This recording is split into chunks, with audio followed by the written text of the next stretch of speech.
Deixe-me ver, vamos conectar aquilo que eu estava dizendo com vocês. Por que é tão importante, em termos da vida da igreja, o que nós estamos estudando aqui relacionado com as origens? Eu gostaria de começar com um se. Se, Gênesis 1:1, quando diz, no princípio Deus. Se isso for mitologia, então é perfeitamente possível aceitar que Deus não existe. E teologia seria apenas uma ilusão. Mas estamos tratando de se. Ainda em Gênesis 1:1, se no princípio criou Deus, se isso fosse mitologia, então podemos dizer que seria perfeitamente possível aceitar que evolução aconteceu. Ou seja, criação seria um mito. Se pegarmos Gênesis capítulo 1, versos 26 e 27, quando diz que homem e mulher os criou, Deus os criou. Mas se isso for um mito, então é perfeitamente possível aceitar que o homem evoluiu e, para ser bem honesto, a homossexualidade seria apenas uma opção. Por que a questão de masculino e feminino? Se Gênesis capítulo 3, do 1 até o 24, diz que após o homem ter pecado, Deus o expulsou do jardim. Se isso for mitologia, então não faz sentido aceitar a queda do homem. E pecado seria apenas fruto da imaginação. Se Gênesis 3,15, quando diz que do descendente da mulher viria aquele que iria pisar a cabeça da serpente. Se isso for apenas mitologia, então não faz sentido aceitar a promessa de um Salvador. Salvação não seria necessária. E se estudarmos, por exemplo, Gênesis de 6 até 9, e nesse pedaço vermos que o Senhor Deus manda o dilúvio, onde Ele exerce a sua autoridade como Deus que julga, se tudo isso for mitologia, então também não faz sentido aceitar que haverá um julgamento. Justificação seria irrelevante. A doutrina da criação é extremamente importante. Todas as doutrinas bíblicas baseiam-se em Gênesis. Estude Gênesis do capítulo 1 até o capítulo 11. Se você remover esses 11 primeiros capítulos, não sobra história depois. Não existe razão do porquê as demais coisas acontecem. Esses primeiros capítulos são fundamentais e eles tratam especificamente da criação. Portanto, se os relatos de Gênesis não forem verdadeiros e literais, o que foi e o que for dito aqui, certamente não terá ou não será de nenhum valor para a gente. Portanto, todos os aspectos relacionados às origens são relevantes. A pergunta que eu gostaria de fazer diante desse contexto é: o que fazer com o criacionismo? Porque esse é um dos grandes problemas que nós enfrentamos, principalmente dentro do contexto das nossas igrejas com os nossos jovens. Ciência ou religião? Nós temos hoje uma dificuldade muito grande, porque muitos dos nossos jovens estão nas universidades e quando eles voltam para as nossas igrejas, a gente até percebe aquele cheirinho de ateísmo por perto. Eu acho que é desodorante, mas é a maneira como eles chegam por ali, cheirando ateísmo, cheirando incredulidade, cheirando ceticismo. Não para com a universidade, para com o cristianismo. Porque eles buscam por respostas e as respostas não vêm. E a pergunta que eu gostaria de deixar e trabalharmos um pouquinho é essa questão da igreja e o cristianismo. Qual o seu papel? Eu gostaria de trabalhar isso em 4 palestras diferentes, como eu mencionei, e gostaria de começar com um tema que talvez não seja o mais comum. É fazer uma separação que é saudável. Então, vamos trabalhar um pouquinho a respeito disso. Quando nós tratamos da ciência, a ciência praticamente ela trabalha com áreas de estudo relacionadas ao conhecimento. Então nós temos várias áreas, como vocês estão vendo. A biologia estuda a vida. A zoologia, os animais. A botânica, as plantas. A paleontologia, os fósseis. A datação radiométrica, a idade das rochas. Quando nós pensamos em termos de astronomia, os corpos celestes. Teologia, pelo menos nós tentamos estudar a Deus. É interessante porque, em alguns casos, essas áreas de conhecimento, elas encontram-se, estão relacionadas. É verdade. Em alguns outros casos não. E é importante que nós venhamos a aprender a como trabalhar isso. Por quê? Fazer a distinção é crucial, pois cada área possui seus limites e limitações.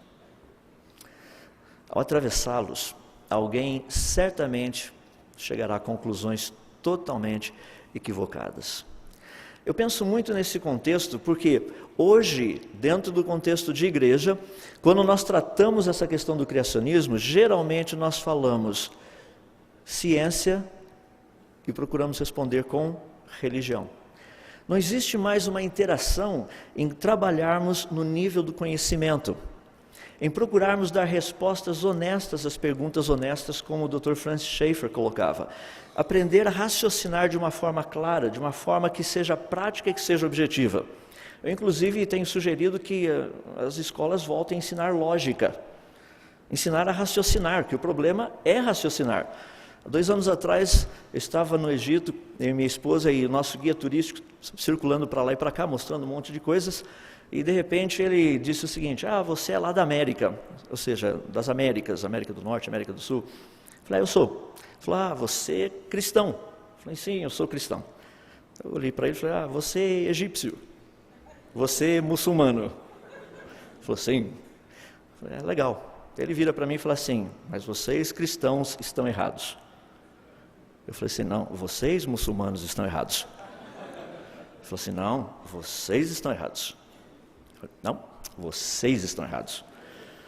Ele falou assim: não. Eu falei: vamos parar com a discussão, porque vamos resolver o problema de uma vez por todas.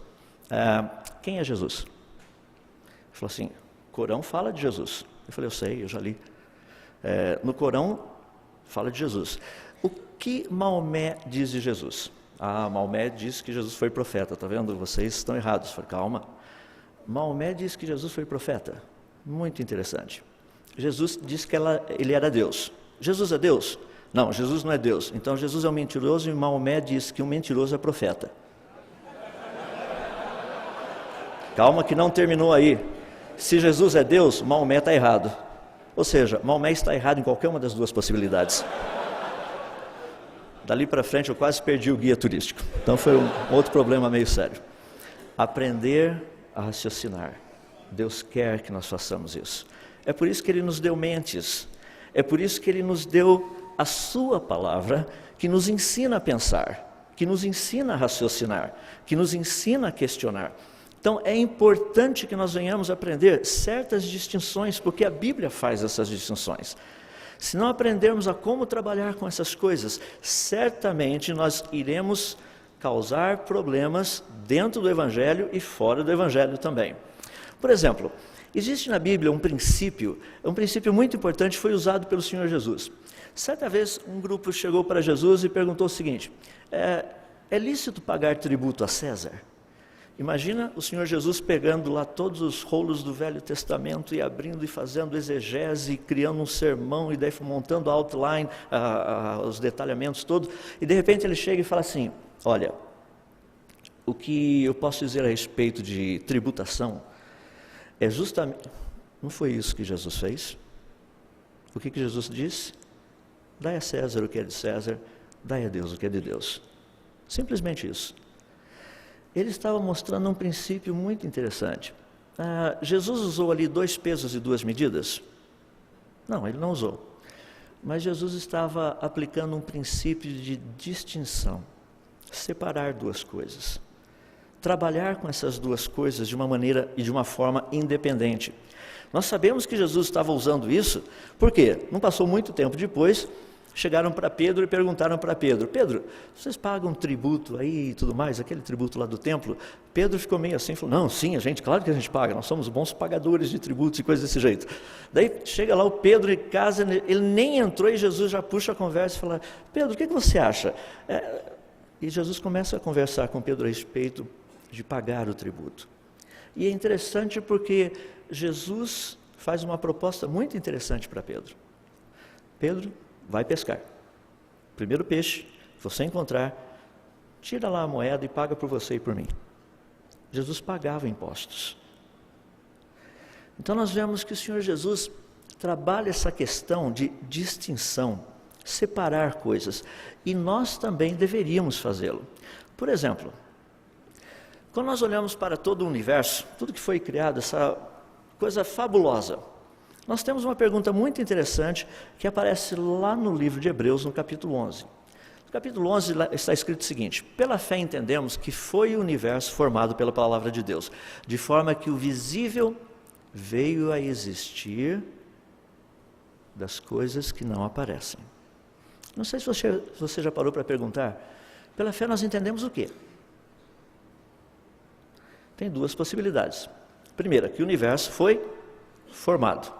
Segunda, que o universo foi formado pela palavra de Deus. São duas possibilidades. Vamos examinar as duas individualmente. Vamos pegar a primeira, que o universo foi formado. Então vamos trabalhar da seguinte forma: seria possível demonstrar que processos naturais não teriam trazido à existência o universo? Claro que sim. A resposta é sim. Ou seja, é possível demonstrar que ele foi criado. Bom, se é possível demonstrar que ele foi criado, então não há necessidade de fé para isso. Vamos tentar a segunda. A segunda diz a respeito do universo ter sido formado pela palavra de Deus. Seria possível demonstrar cientificamente que o universo foi formado pela palavra de Deus? Resposta: não. Só é possível demonstrar que ele foi criado. Ou seja, nesse caso, há necessidade de ter fé. Então, o que o texto está nos mostrando, que a fé é necessária para entendermos como o universo foi formado, e não se ele foi criado. São duas coisas diferentes. Ou seja, pela fé entendemos que o universo foi formado pela palavra de Deus, de maneira que o visível veio a existir das coisas que não aparecem. Existe esse tipo de raciocínio, poder separar essas duas coisas, é extremamente importante, porque normalmente nas nossas igrejas, quando nós tratamos de criação, as perguntas que são feitas são as seguintes: mas, afinal de contas, aceitar essa teoria da evolução é totalmente errado. Por quê? Porque a Bíblia diz que é errado. Não, eu entendo, a Bíblia diz que é errado, é verdade. Tudo aquilo que se levanta contra a palavra do nosso Deus está errado. Mas eu quero que vocês entendam que a teoria da evolução, ela está errada primeiramente por estar errada cientificamente. Depois também teologicamente, e daí todas as outras. Então nós precisamos aprender a separar essas duas coisas e entendendo que quando nós estudamos a natureza, nós estamos fazendo uma pequena distinção entre o Deus que criou a natureza e Ele mesmo. Paulo fez essa separação de uma forma muito bonita. Eu creio que, num certo sentido, dificilmente eu consigo ler o livro de Hebreus sem achar que foi Paulo que escreveu. Não sei se você tem essa impressão, mas eu, quando chegar lá no céu, vou tirar as dúvidas. Então, falar, bom, você já sabe o que eu vou perguntar, porque você também vai perguntar, acho que você também é curioso a respeito disso. Lá no livro de Hebreus, capítulo 11, verso 6, diz o seguinte, que, de fato, sem fé é impossível agradar a Deus, porque aquele que se aproxima de Deus deve crer que Ele existe. Não se prova a existência de Deus. É por isso que a Bíblia não gasta os primeiros capítulos tentando provar que Deus existe. A Bíblia já começa com o pressuposto da existência dele. No princípio, Deus. E ele vai dali para frente. Portanto, uma pergunta que nós temos, que é uma pergunta extremamente relevante, seria a seguinte: somente através da natureza o homem conseguiria chegar ao conhecimento de Deus? Porque uma das coisas que eu vejo assim, as pessoas colocam um pouquinho de pressão, sabe, assim, dentro da na minha área de trabalho. Eu acho muito legal, porque de vez em quando eu chego para dar palestra no lugar e os irmãos falam assim: olha, irmão, inclusive nós já até preparamos um debate. Falei, que legal, quem é que vai debater quem? O irmão vai debater não sei quem aí. E eu sou sempre aquele que eu sou avisado, meio de última hora, que eu vou debater alguém. Daí vem o batalhão todo e o pessoal fala assim: nós vamos orar pelo irmão. Eu vou precisar realmente. Ou seja, me colocam em cada fria de vez em quando. Agora, por quê? Porque o alvo muitas vezes é que nós venhamos a testemunhar. Nós temos que fazer isso o tempo todo. Não é só na ciência e não é só com a ciência, mas em todas as áreas. Porque o papel da ciência é um papel muito importante. Ela estuda a natureza. Pela natureza, nós aprendemos o quê? O que nós conhecemos? Quando Paulo estava lá em Atenas, ele estava falando com aqueles cidadãos atenienses, ele disse que, num certo sentido, eles poderiam até buscar a Deus e até mesmo tateando, se eles pudessem achá-lo. Se bem que Deus não está longe, Paulo deixa bem claro. E ele cita um texto muito interessante, que é de um certo filósofo, e ele está usando a música, a letra de uma música que era um hino cantado para Zeus. Quando ele diz que nele existimos e nos movemos, porque dele também somos geração, isso é um hino que era cantado pelo Milton Nascimento da época. E simplesmente Paulo pega essa letra e fala assim, olha, não é Zeus, é Deus. Deixe-me falar a respeito desse Deus. Porque o contexto todo que Paulo está nos dando nessa passagem de Atos 17 é que a natureza tem um papel. Esse papel fica um pouquinho mais claro lá no livro de Romanos, no capítulo 1, quando diz que os atributos invisíveis de Deus, não são os visíveis, são os invisíveis de Deus, tanto seu eterno poder como também a sua própria divindade, eles são claramente reconhecidos por meio das coisas que foram criadas.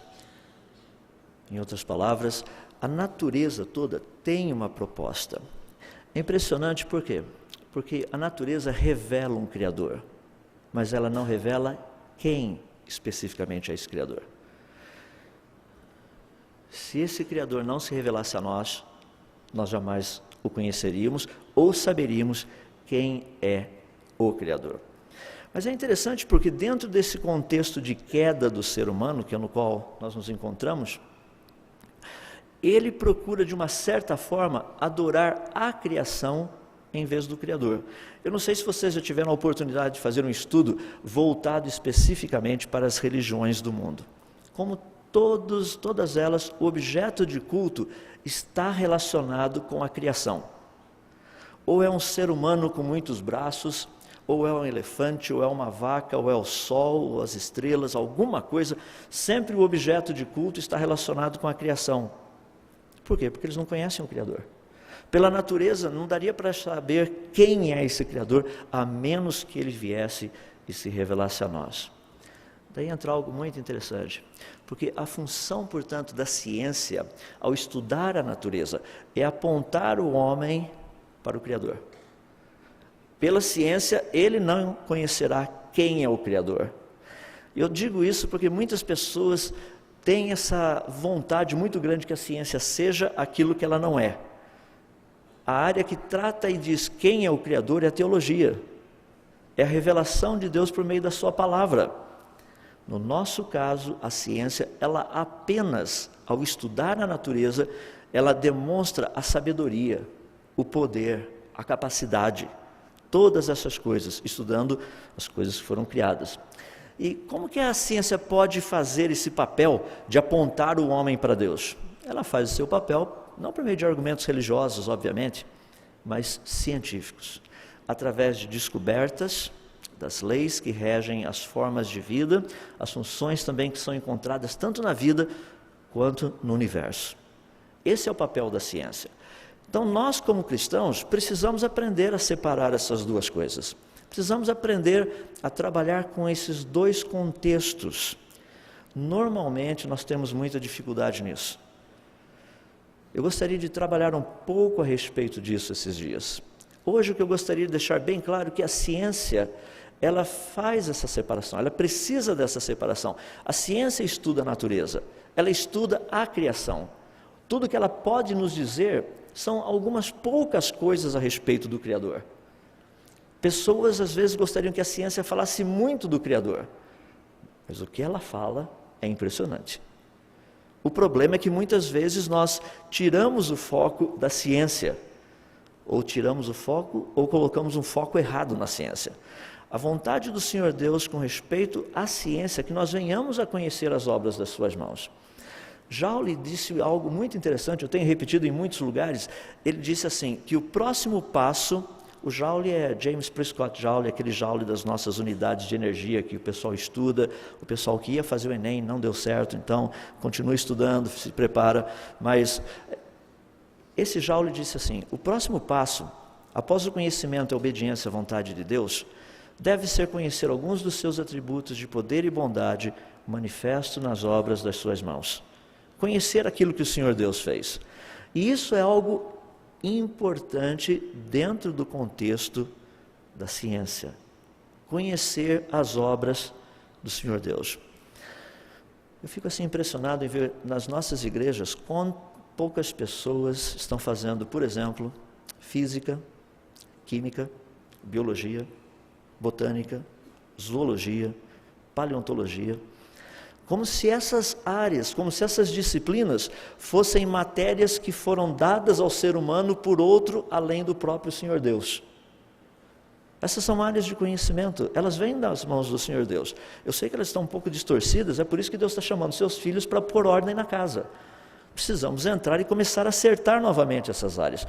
Há uma necessidade de podermos, como cristãos, fazer parte disso e começar a acertar o aspecto da ciência sendo ciência.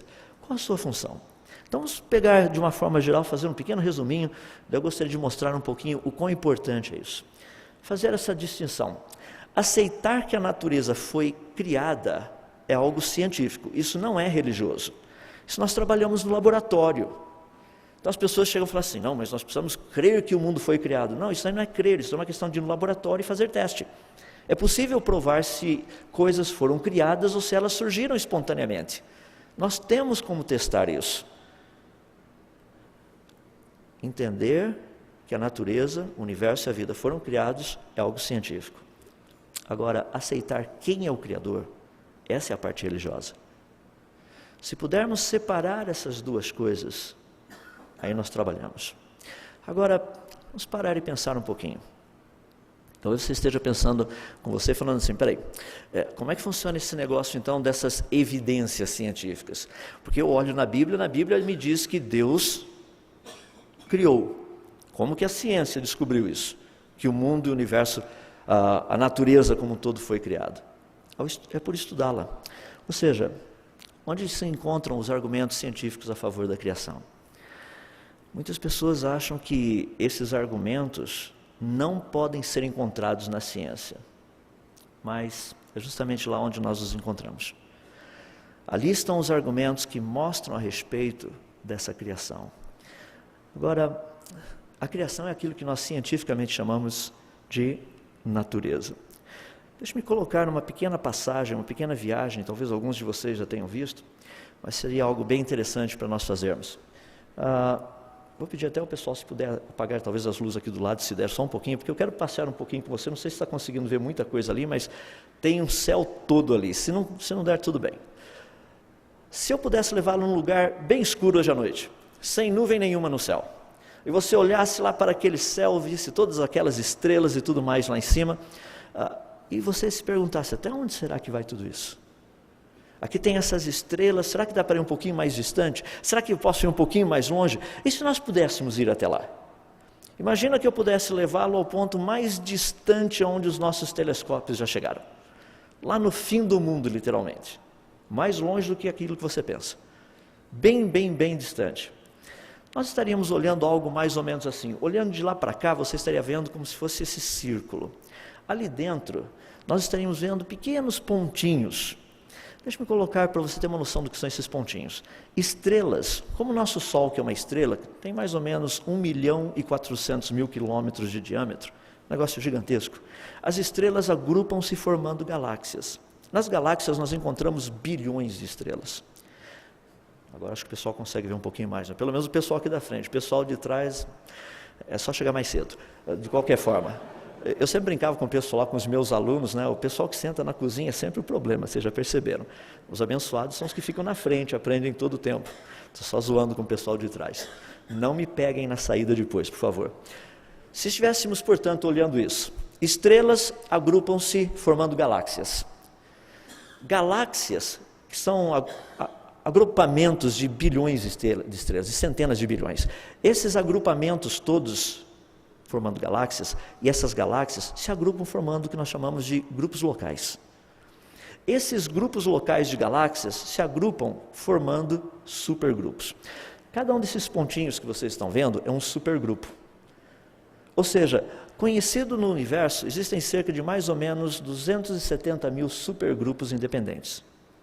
Dentro desses supergrupos existe uma quantidade absurda de mais de 10 bilhões de galáxias, mais de 100 bilhões de galáxias anãs, e o número de estrelas, sem medo de errar, existem mais estrelas do que todos os grãos de areia, de todas as praias, de todos os desertos do nosso planeta. Nós sabemos disso. A ciência não tem dúvida a respeito disso. Só que num caso como esse, nós estaríamos a 10 bilhões de anos-luz de casa. Imagina uma viagem de volta para ver o que acontece. Se nós chegássemos um pouquinho mais perto agora, nós estaríamos a 1 bilhão de anos-luz de casa. Para aqueles que não têm noção, 1 bilhão de anos-luz, vamos pegar o ano-luz primeiro. Um ano-luz equivale a 9,5 trilhões de quilômetros. Depois você chega em casa, faz a continha, você vai ter uma noção da distância. Então nós estamos a 1 bilhão de anos-luz de casa, você estaria vendo 80 supergrupos, mais de 160 mil grupos de galáxias. Vamos chegar mais perto um pouquinho. Agora nós estaríamos a 100 milhões de anos-luz de casa.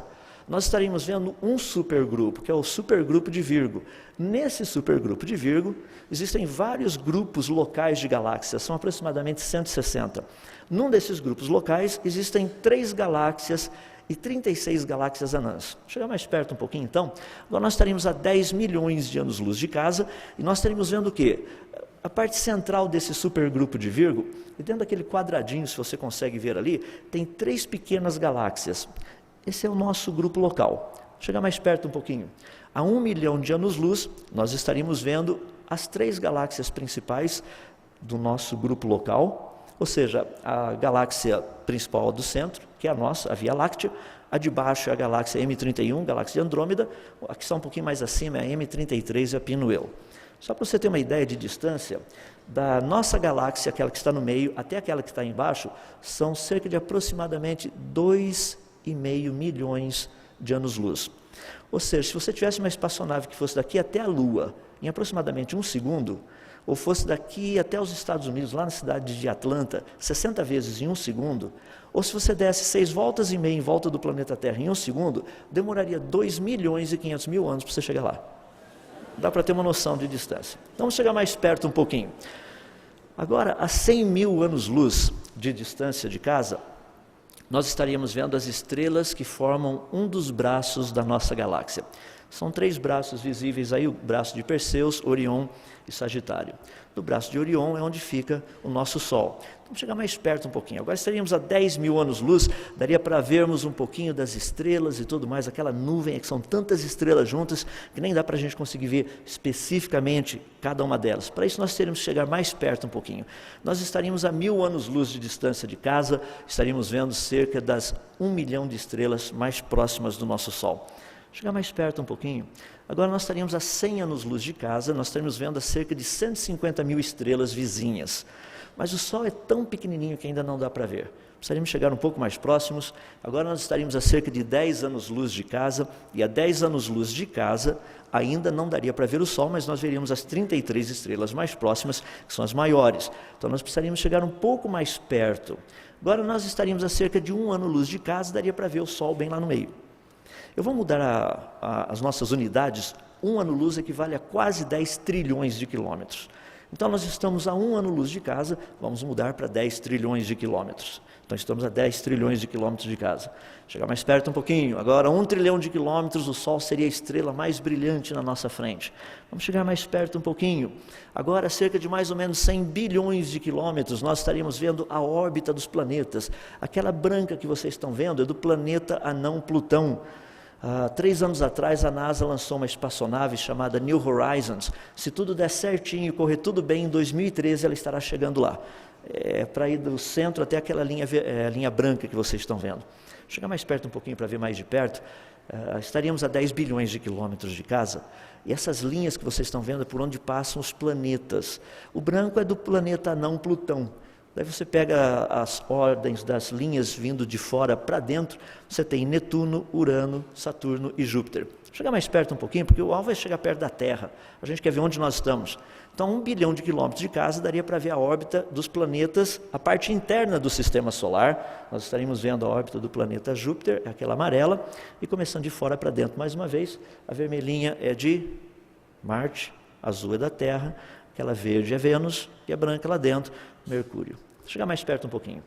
Agora, a 100 milhões de quilômetros de casa, nós estaríamos vendo por onde passa o planeta Terra, naquela linha azul, mas ainda não dá para ver. Eu coloquei a linha azul porque a linha amarela, a linha vermelha dá muito problema.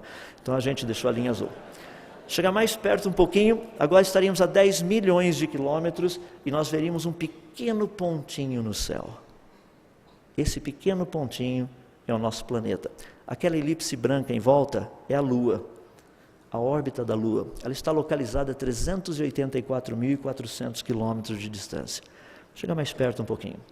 Agora, aproximadamente 1 milhão de quilômetros, daria para a gente ver a Terra, aquele pontinho que não é mais tão branco, ele já está um pouco mais azulado. Vamos chegar mais perto um pouquinho. A 100 mil quilômetros de distância, daríamos para ver o planeta Terra. Chegar mais perto um pouquinho, porque agora a 10 mil quilômetros de distância, nós conseguiríamos ver até mesmo a América do Sul. Chegar mais perto um pouquinho. Agora, a 1000 quilômetros de altitude, daríamos para ver o sudeste do Brasil. Chegar mais perto um pouquinho. A 100 quilômetros de altitude, daria até para a gente ver aquela região da divisa entre o estado de São Paulo e Minas Gerais. Chegar mais perto um pouquinho, rapaz, dá para ver as montanhas onde tem a cidade chamada Águas de Lindóia, só que nós estaríamos a 10 quilômetros de altitude. Chegar mais perto um pouquinho, a 1 quilômetro de altitude, daria para a gente ver a região central dessa tal cidade de Águas de Lindóia, que ninguém sabe onde é que fica no espaço. Mas a gente está trazendo vocês de volta para saber.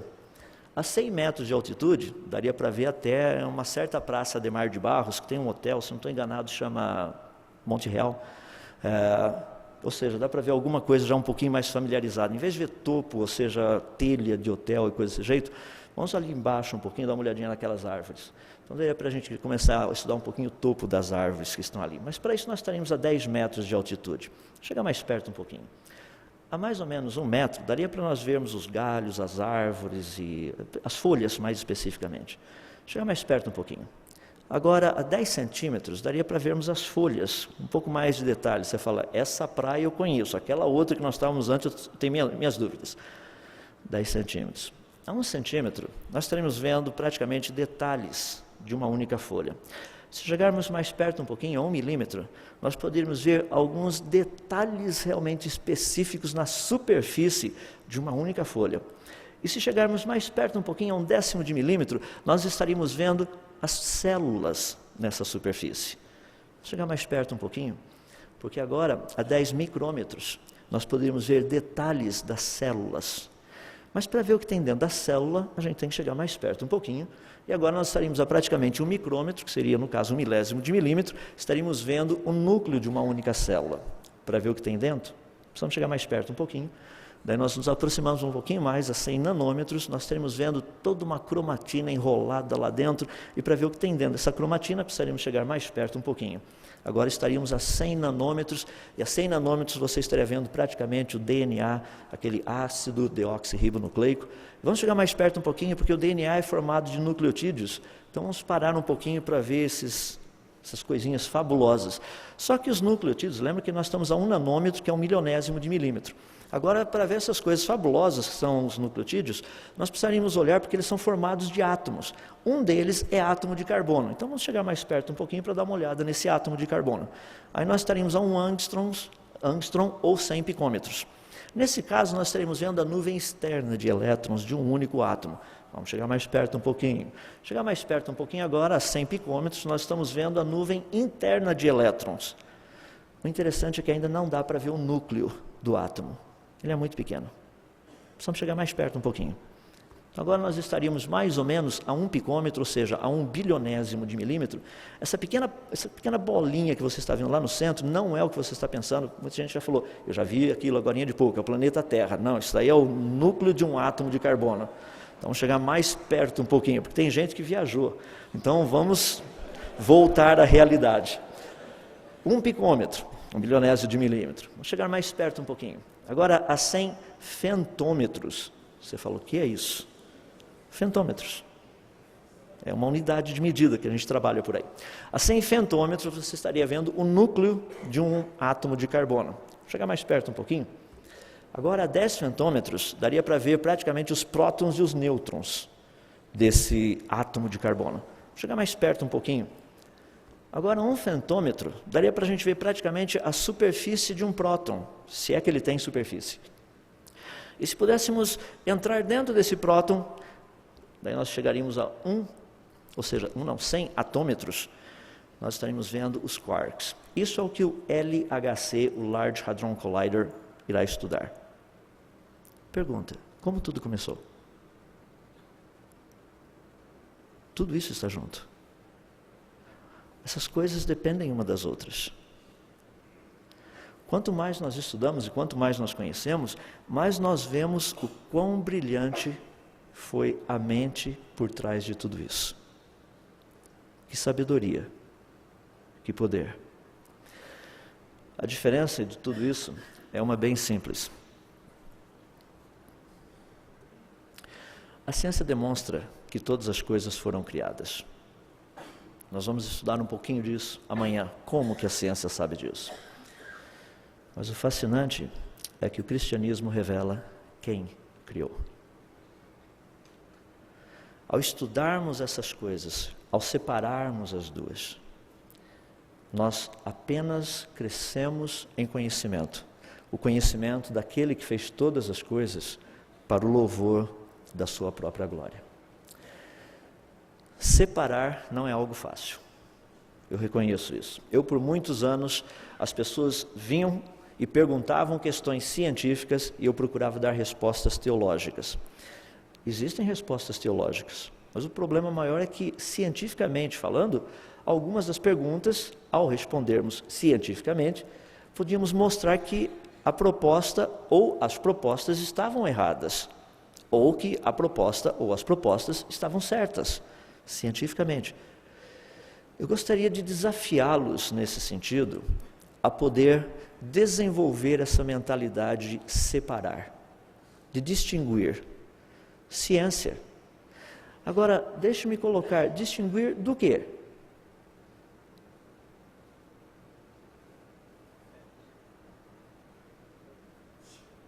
Essa é uma pergunta interessante. Eu deixo até amanhã à tarde para você pensar.